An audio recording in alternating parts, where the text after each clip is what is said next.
MSME ક્ષેત્રમાં આગવું સ્થાન ધરાવતું રાજકોટ આજે એન્જિનિયરિંગ ઉદ્યોગમાં વૈશ્વિક મંચ પર પોતાની ખાસ ઓળખ બનાવી છે. નરેન્દ્રભાઈ પંચાણી રાજકોટ એન્જિનિયરિંગ એસોસિએશનના પ્રમુખ જણાવ્યું હતું કે શહેરમાંથી નાસાથી લઈ મર્સિડીઝ સુધીના પાર્ટ્સ બનાવ્યા છે અને વિશ્વના અનેક દેશોમાં એન્જિનિયરિંગ પ્રોડક્ટ્સનો નિર્યાત થાય છે. આ વર્ષ 2026ના જાન્યુઆરીમાં સૌરાષ્ટ્ર યુનિવર્સિટીના કેમ્પસમાં યોજનાર વાઇબ્રન્ટ સમિટ રાજકોટના ઉદ્યોગોને નવી ઊંચાઈ પર લઈ જવાનો વૈશ્વિક વ્યક્ત કરવામાં આવ્યો છે. ત્યારે જો અમારો ખાસ અહેવાલ. રાજકોટ એમએસએમઈ નું હબ જ્યારે બન્યું છે અને વિકાસની જ્યારે આપણે વાત કરીએ છીએ ત્યારે એન્જિનિયરિંગ ક્ષેત્રમાં રાજકોટની હરણફાળ વિશ્વવિખ્યાત બની છે. દુનિયાનું કોઈ એવું દેશ નથી કે જેમાં રાજકોટથી એક્સપોર્ટ એનો એન્જિનિયરિંગ ગુડ્સ ન થતો હોય. જેને હિસાબે રાજકોટની નામના એટલી બધી થઈ છે કે સાયકલથી માંડી અને નાસા અને સેટેલાઇટ સુધીના પાર્ટ્સ રાજકોટમાં બનતા થયા. કારમાં મર્સિડીઝ સુધીના પાર્ટ્સ રાજકોટની અંદર બનતા થયા. અને આ બધું આભારી દેશની વડાપ્રધાન શ્રી નરેન્દ્રભાઈના નેતૃત્વમાં ઇન્ડસ્ટ્રીઝનો વિકાસ થયો અને ગુજરાત સરકારે જ્યારે એની ઇન્ડસ્ટ્રીયલ પોલિસીમાં ગુજરાતની ઇન્ડસ્ટ્રીયલ પોલિસી આખા દેશના બધા સ્ટેટ કરતા સૌથી સારી છે અને સૌથી બેસ્ટ છે અને સૌથી ઝડપથી એની ચૂકવણી કરવામાં આવે છે અને જે રાહત આપવામાં આવે છે એ આપવામાં આવે છે. અને આ જુદી જુદી પોલિસીના આધારે દેશના વિકાસની હરણફાળ થઈ છે અને રાજકોટે એનો સંપૂર્ણ ફાયદો લીધો છે.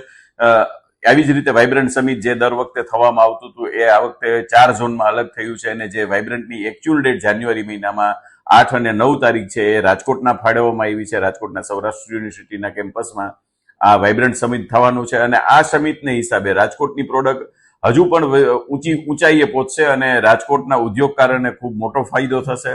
દરેક ઉદ્યોગકારોના માહોલમાં પણ ખુશીનો માહોલ છે અને રાજકોટ એન્જિનિયરિંગ એસોસિએશન પણ આની અંદર જે કંઈ ઘટતું કરતું હોય, જે કંઈ વિદેશીઓ આવે છે એ લોકોને અહીંયા જે કંઈ મીટિંગ કરવી હોય, કોઈ કોન્ફરન્સ કરવું હોય તો અમારા પ્રિમાઇસીસની અંદર અમે લોકો પણ પરમેનન્ટ તૈયાર છીએ અને અમારા ઉદ્યોગકારો, અમારું આખું બોર્ડ ઓફ ડાયરેક્ટર પણ આના માટે તૈયાર છે.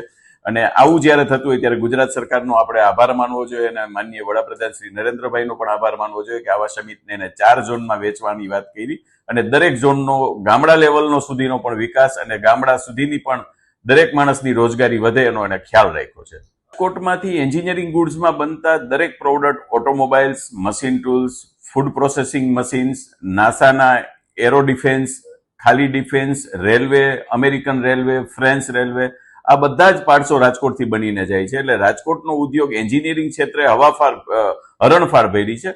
હવે બીજા સેગમેન્ટ પ્લાસ્ટિક ઇન્ડસ્ટ્રીઝ, કિચનવેર પણ દુનિયામાં નામના કરતા જાય છે, પણ આ ઇન્ડસ્ટ્રીઝમાં કોઈ એવી દુનિયાની કંપની નથી.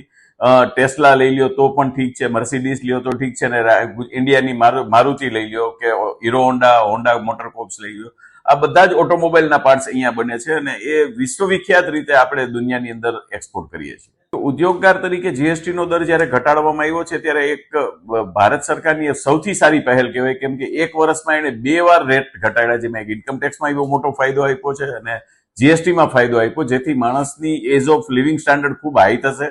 કેમ કે જે જરૂરિયાતની વસ્તુ છે એનો દર 0 અથવા 5% કરી દીધો છે.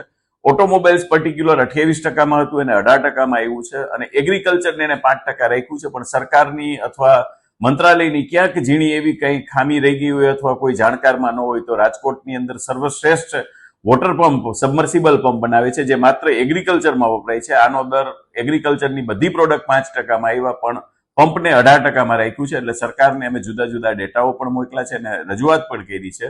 એક એગ્રીકલ્ચર પ્રોડક્ટ અમારી 18%માં રહી ગઈ છે, તો આપને વિનંતી છે કે અમારી 18%ની પ્રોડક્ટને 5%માં આવરી લેવામાં આવે.